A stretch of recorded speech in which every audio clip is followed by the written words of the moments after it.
एक लड़की ने बताया कि कौन सी औलाद बुढ़ापे में माँ बाप का साथ छोड़ जाती है। दर्शक बंधुओं, ये कहानी आपको बहुत अच्छी सीख देने वाली है। आपसे निवेदन है कि वीडियो को बिना स्किप किए पूरा जरूर देखें। सज्जनों, किसी गांव की बात है। गांव में एक आदमी की मृत्यु हो गई। उसके परिवार वाले, सगे संबंधी, उसके बेटे उसकी अर्थी को लेकर अंतिम संस्कार के लिए रवाना हुए। सारे लोग मिलकर उस मृतक को लेकर शमशान की ओर जा रहे थे। उसके 4 बेटे थे।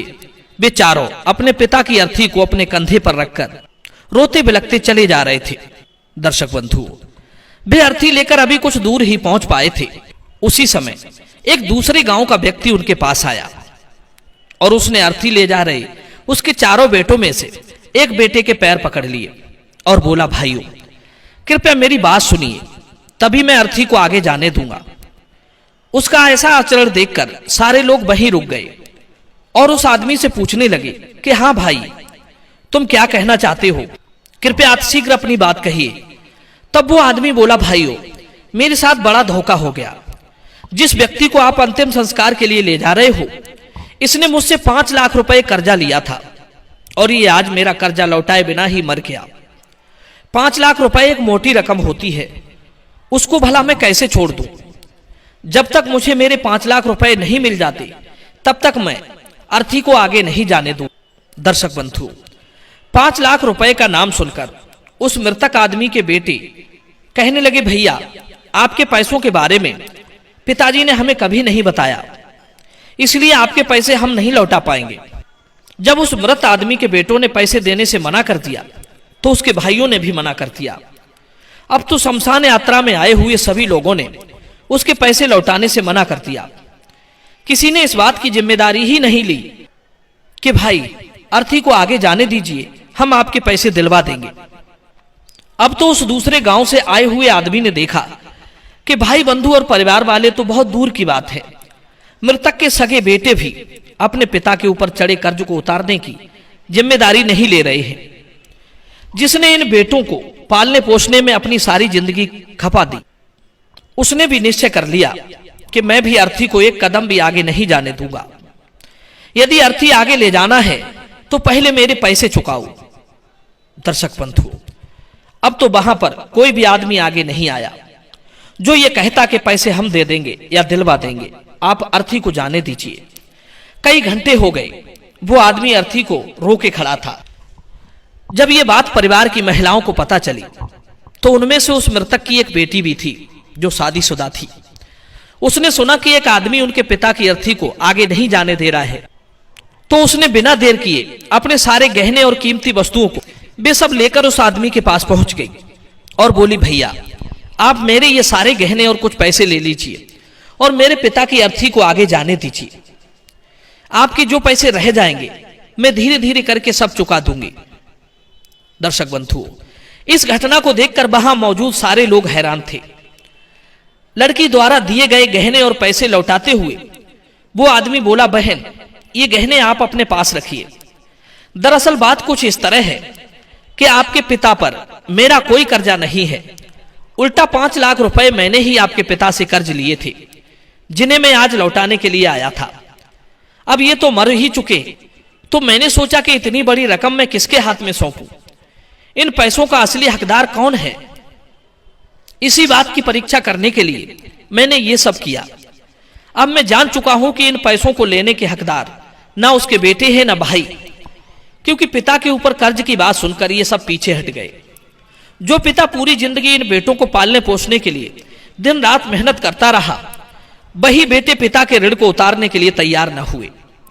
इन पैसों की असली हकदार तो बेटी तुम ही हो, क्योंकि तुमने अपने पिता के ऋण को चुकाने के लिए अपने सारे गहने, सारी कीमती वस्तुएं एक पल में ही मुझे सौंप दी। इस मरे हुए व्यक्ति की सच्ची हितैषी तो आप ही हो, इसलिए 5 लाख रुपए जो मैंने तुम्हारे पिता से लिए थे वे मैं तुम्हें सौंपता हूं। दर्शक बंधु, वे पैसे उस लड़की को देकर वो आदमी चला गया। ये सब देखकर वहां उपस्थित बेटे, भाई, परिवारी जन सबके सर शर्म से नीचे झुक गए। मित्रों, बेटियां वास्तव में माँ बाप की सच्ची हितैषी होती हैं। एक बार को बेटा माँ बाप को छोड़ भी सकता है, पर बेटियां उन्हें कभी नहीं छोड़ती। अपने माँ बाप के बुरे वक्त में वे हर समय तैयार रहती हैं। और सब तो माँ बाप की दौलत को ही अपना समझते हैं, लेकिन बेटियां माँ बाप को ही अपनी दौलत समझती हैं। फिर भी आज के निर्दयी पिता बेटियों को गर्भ में ही मरवा देते हैं। वे ये भूल जाते हैं कि बुढ़ापे में जब बेटा ठोकर मार देगा तो उसकी बेटियां ही उसका सहारा बनेंगी। वो ये भी भूल जाते हैं कि उसका नाम सिर्फ बेटे ही नहीं चलाएंगे, बेटियां भी उसका नाम चला सकती हैं। आजकल ऐसी हजारों बेटियां हैं जिन्होंने अपने माता पिता का नाम रोशन किया है, जिन्होंने बेटों द्वारा ठुकराए जाने पर अपने माँ बाप को सहारा दिया है। दर्शकों, इस संबंध में मैं आपको एक और छोटी सी कहानी सुनाने जा रहा हूं जो बेटियों की आपको कीमत समझा देगी। मित्रों, एक विद्यालय की बात है। एक दिन विद्यालय में एक नई अध्यापिका आई। वो देखने में बड़ी खूबसूरत थी। उनकी उम्र लगभग 30 वर्ष के आसपास रही होगी, लेकिन उन्होंने अभी तक शादी नहीं की थी। उनकी अधिक आयु को देखकर विद्यालय में पढ़ने वाली छात्राएं अनेक तरह के अनुमान लगाती थी। एक दिन कुछ छात्राओं ने उनसे पूछ ही लिया कि मैडम, आपने अभी तक शादी क्यों नहीं की? हम देख रहे हैं कि आपकी उम्र विवाह की उम्र से काफी अधिक हो चुकी है। अक्सर इस उम्र में हमारे समाज की बेटियां विवाह करके अब तक बच्चों वाली हो जाती हैं। मित्रों, छात्राओं के इस प्रकार पूछने पर उन मैडम ने बताया कि देखो, मैं आपको पहले एक छोटी सी कहानी सुनाती हूं, उसके बाद तुम्हें मेरी बढ़ती उम्र में अविवाहित रहने का कारण पता चल जाएगा। किसी गांव में एक पति पत्नी रहते थे। बेटों के लोभ में उनके घर में 5 बेटियां हो चुकी थी, पर बेटा नहीं हुआ था। जब 6वीं बार उस महिला ने गर्भ धारण किया तो उसके पति ने उस महिला को खूब धमकाया और कहा कि देखो, हमारे घर में 5 बेटियां पहले से ही हैं। अगर इस बार भी तुमने बेटी को जन्म दिया तो मैं उस बेटी को उठाकर किसी सड़क पर या किसी कूड़े के ढेर पर फेंक आऊंगा। मित्रों, पति की धमकी से आहत होकर महिला सारी रात रोती रही और भगवान से प्रार्थना करती रही कि अगर मेरी बेटी को कूड़े के ढेर में फेंका जाएगा तो हे भगवान, मुझे बेटी मत देना। परंतु कहते हैं, विधाता के लेख को भी कोई नहीं बदल सकता। इतनी प्रार्थना करने के बाद भी उस महिला ने एक बेटी को ही जन्म दिया। पति ने देखा तो गुस्से में तमतमा गया। उसका आधा खून जल चुका था। वो गुस्से में उस एक दिन की नवजात को उठाकर ले गया और रात के अंधेरे में शहर के एक चौराहे पर चुपचाप रख आया।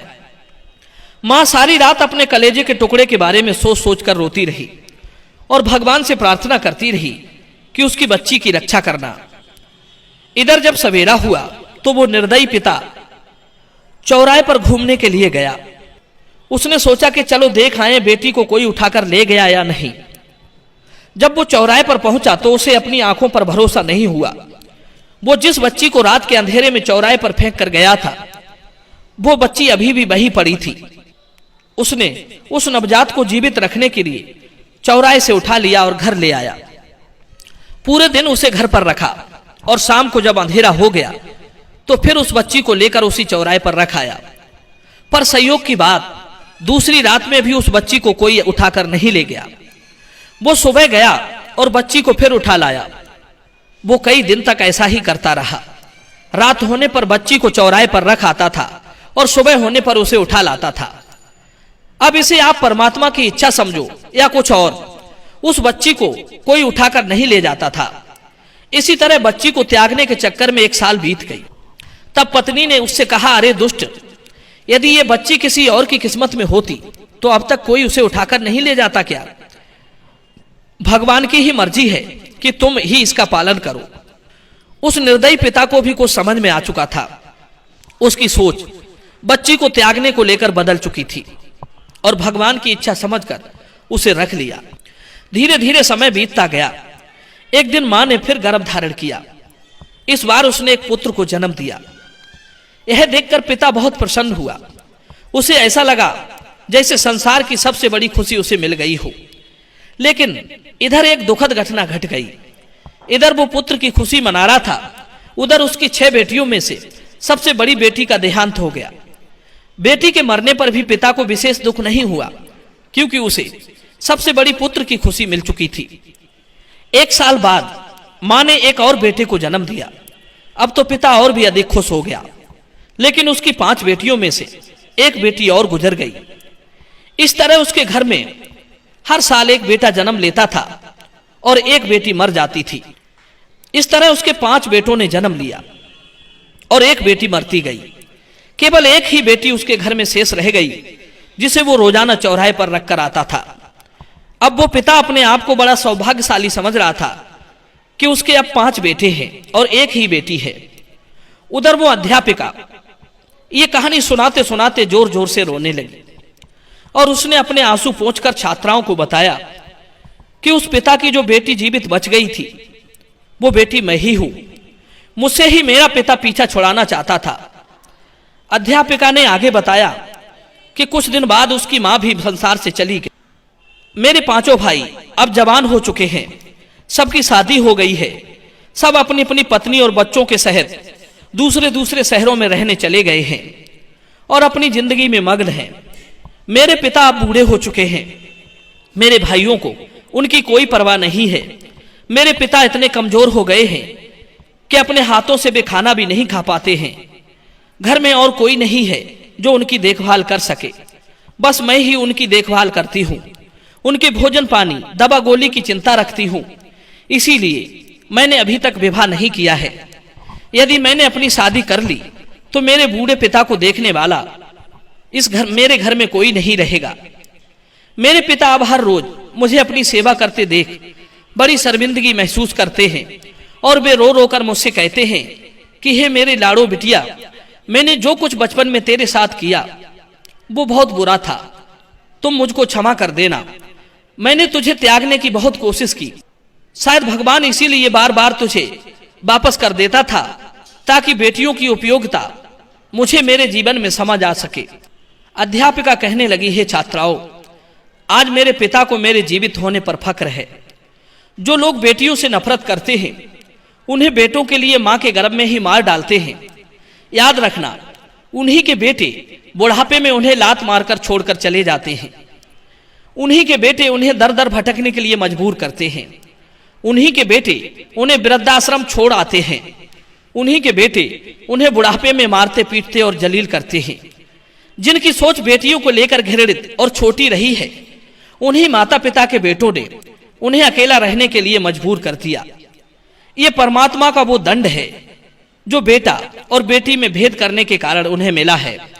इसलिए आपसे गुजारिश है, बेटियों को कभी नीची नजरों से मत देखना, उन्हें कभी मां के गर्भ में मत मारना, वरना इसका पाप तुम्हें बुढ़ापे में दर दर भटक कर अकेला रहकर बेटों के हाथों पिटकर चुकाना पड़ेगा।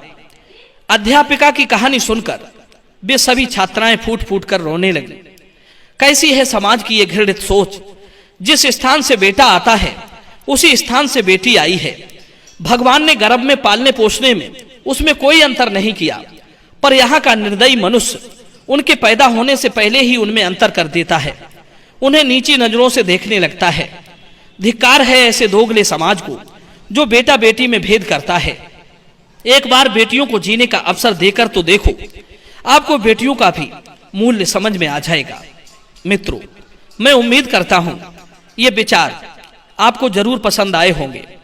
यदि कहानी अच्छी लगी हो तो आगे भी इस कहानी को शेयर करना, ताकि समाज में कुछ ऐसे बहसी लोगों की सोच बदल सके बेटियों के प्रति जो नफरत करते हैं। तो चलिए मिलते हैं अगली कहानी में एक नई चर्चा के साथ। आप सभी का बहुत बहुत धन्यवाद। जय श्री कृष्ण।